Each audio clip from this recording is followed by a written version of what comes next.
how much do you really want it? Or maybe even the real question is, how much do you really, really want it? You see, we are living in a world right now where our intentions, one another's intentions, are the clearest insight right now. We can see so clearly right now how much someone intends to get something. Let's fix this and make this a bit more straight. Like, there are so many people living in our world right now who have intentions to achieve or intentions to receive, but for some reason, other people still won't believe. Believe what, Samuel? Believe how much somebody really wants something.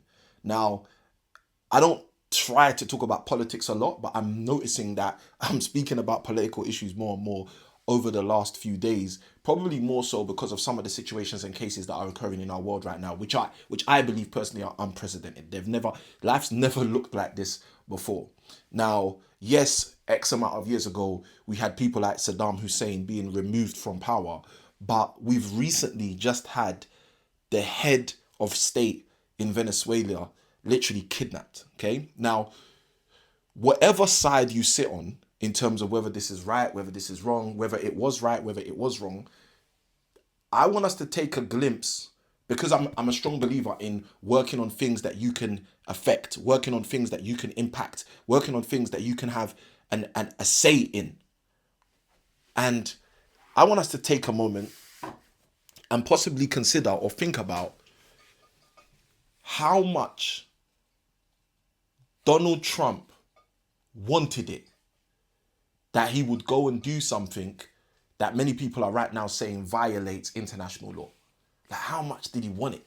Like, how much did he want whatever it is that he's working on, towards, or working for, that he do that, And the thing that's interesting is we live in a world where, although we feel so connected to everything, because we've got such a strong flow of news coming our way, such a strong flow of information coming our way, we have to understand that as much as we feel like we're so connected, we're really probably more disconnected than ever. Now, yes, that's partly because the desensitization of social media and media in general. If we watch a lot of things that quote unquote desensitize us to reality. So one of the things that really, I guess I'd use the language, had me feeling upset was those few months back when Charlie Kirk was assassinated. When Charlie Kirk was assassinated, it was televised. Like, it was televised. It was social mediaized. Okay, it was just spread like butter on the TV. It wasn't. There was no consideration of whether something like that should be shown. There was no consideration about the times in which these viral threads or viral reels were being shown or being played. As a father, someone who thinks about my children, that stuff concerns me. But what concerns me even more is that wasn't an isolated incident. That was actually more like a trend at that time in that season, which caused me to believe that there was a testing going on, a testing of the nations or nations is, if that can be used as a language, but a testing of the nation's resolve. Like, every country, every nation was being tested at that time to see how much you would stomach before saying something. And for most of us, for most people, there was no saying anything, right? We watch Charlie Kirk be assassinated right before our eyes. We watch a number of other people. I saw a number of black men being assassinated on the streets, most of which by police, whether it was, I think, ICE agents at the time, as well as just general like law enforcement, mainly in the USA. And as you're watching all this stuff, a desensitization is taking place if you are not quick to either protect your eye gates, these things right here, protect your mind, or protect your ear gates, these things right here, or any other gates which are being threatened with the attack of mass messages that you may not actually want to embrace. And all of this happened some months ago, and then we had the kidnapping of the Venezuelan head of state. And again, this isn't about right or wrong in this video. This is more so about how much do you want it?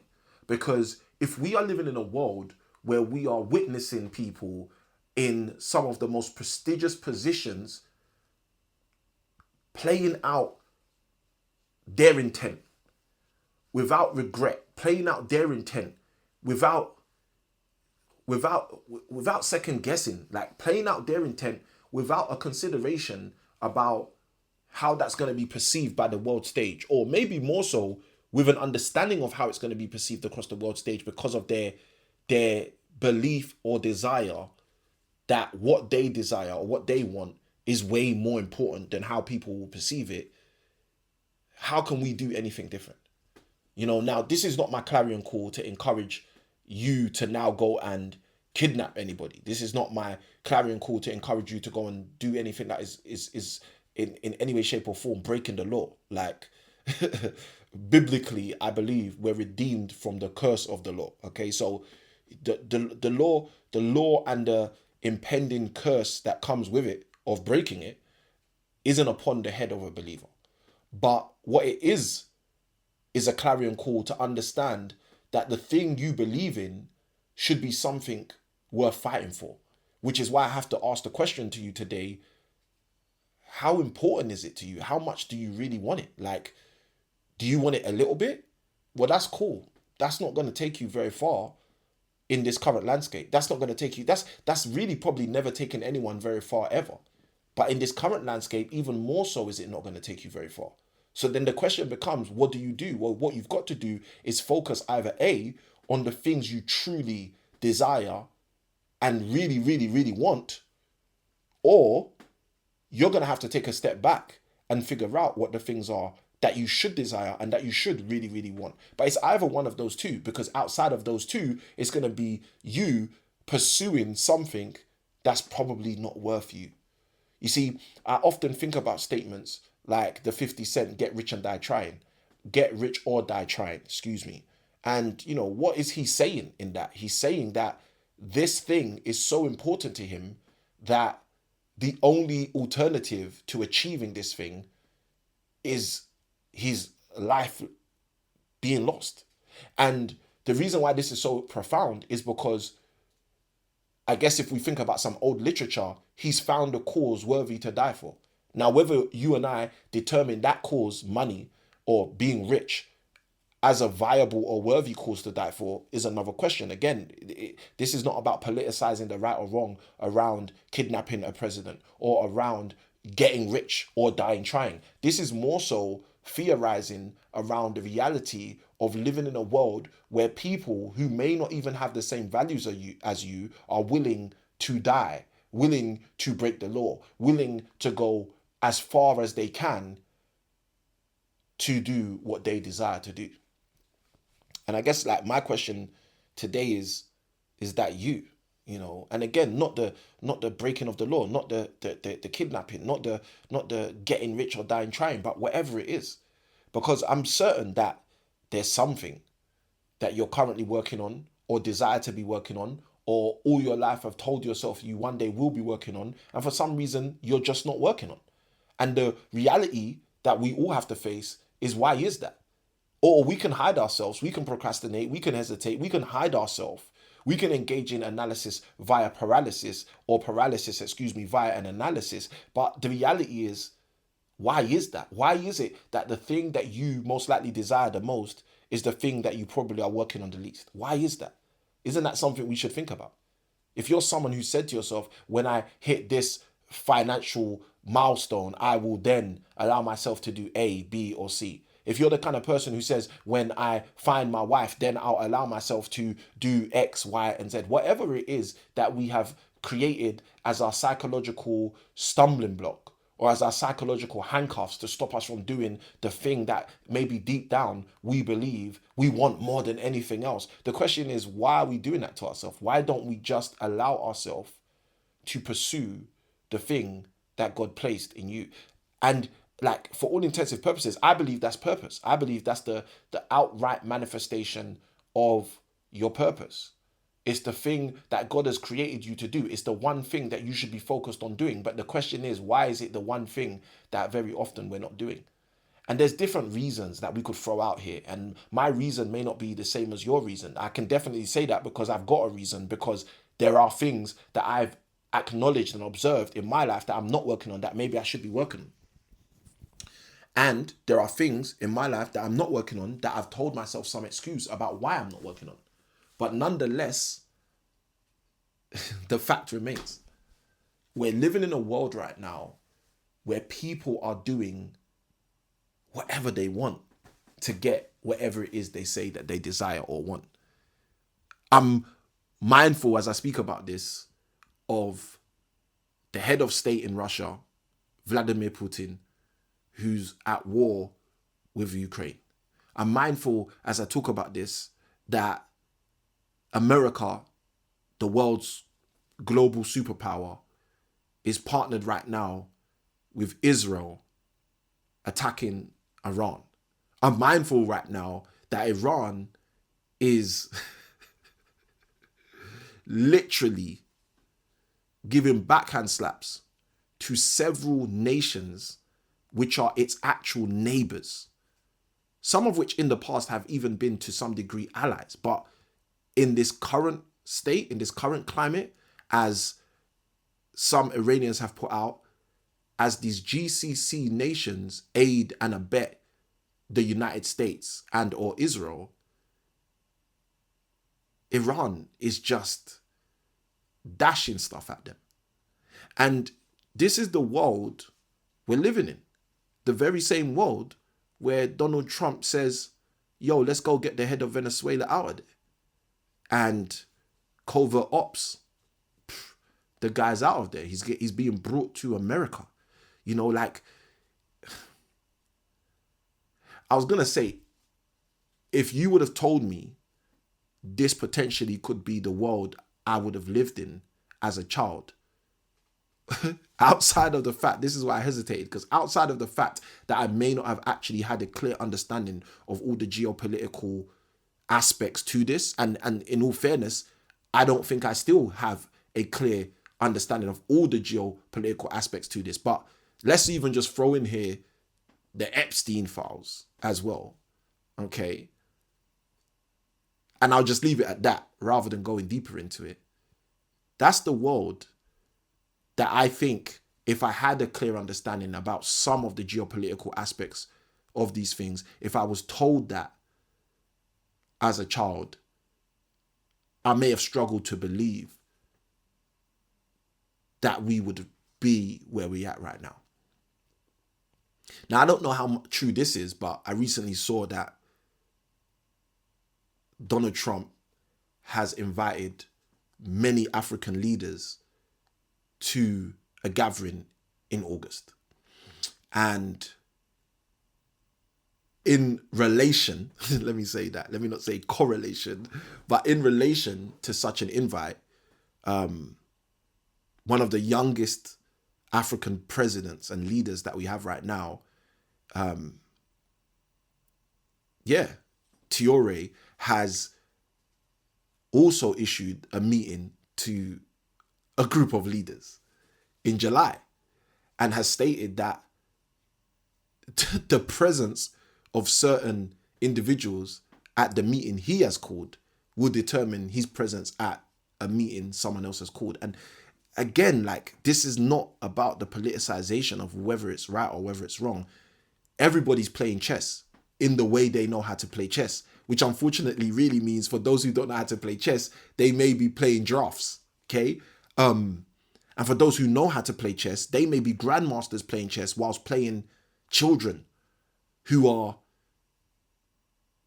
not even learned in their ability to play chess. And as I think about this, I paused because I was thinking to myself, maybe I'm ranting.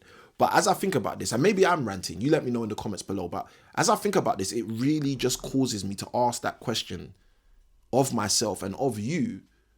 And that question is, how much do you want it? Like, how much are you willing to say to yourself, enough is enough? I've focused on mediocre enough. I've focused on just being average enough. I've focused on just getting by enough. Now is the time that I'm going to take things into my own hands. And here's the reality. Taking things into your own hands doesn't mean doing things beyond what you can do. That's one of the lies that I know growing up was a real big challenge for me. I always thought if I was going to get serious about something, it means I had to do stuff beyond what I can do. But here's a little key, like none of us can do that. None of us can do things beyond who we are. We only can maximize our capacity. And the beautiful thing, which many of us have come to learn, is when we maximize our capacity, what happens is sometimes in the form of a gym, for example, our muscle tears, we break to some degree. But it's in the rehabilitation, it's in the repair, in the restoration of that breakage that we become stronger, that we learn from mistakes, that we get to leverage other people's messages, and that we get to live at such a higher level that some people will look at us and say we're living in a form of a miracle. And really all that's happening is we're following the same science that we see again and again with someone who's consistent in the gym. They're going to go, they're going to work out, they're going to feel stressed out, they're going to feel burnt out, they're going to feel like they are depleted. But they go get some rest, they eat some protein or whatever they need for the rehab. They might do the cold plunge, they might go in the sauna, they might have the swim, and they might feel it the next day. They might feel it the day after that. But rest assured, lo and behold, a couple of days on, and that person is feeling so much more strong. And the reality is sometimes the extended strength, the extra strength, doesn't feel like extended strength or extra strength after the recovery. A lot of the time, that extended strength, that extra strength only feels like extended strength or extra strength when they go back at the last thing that they were doing that caused them to have that level of breakage at that time.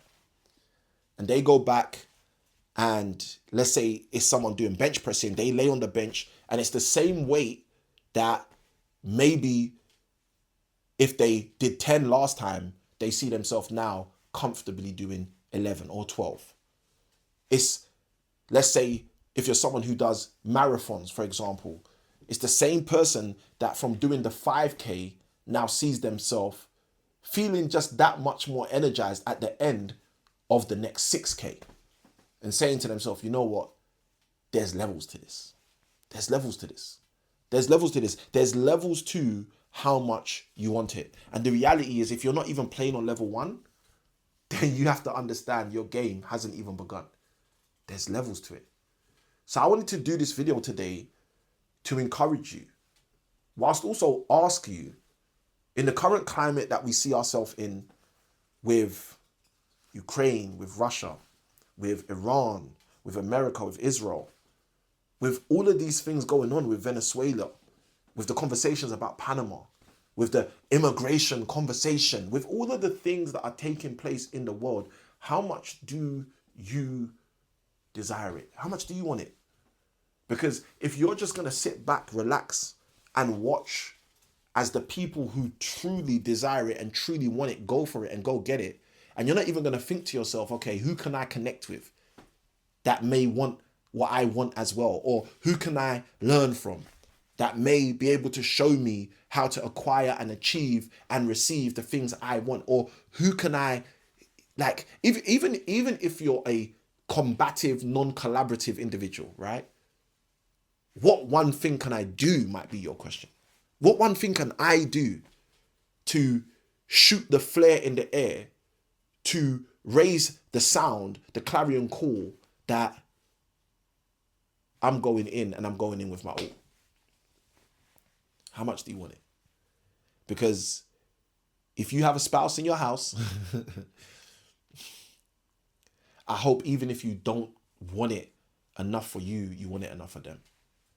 If you have children that you're raising, I pray that even if you don't want it enough for you, that you want it for them. If you're a part of a community and if you're someone interested in a form of long-term longevity, life and unity, then again,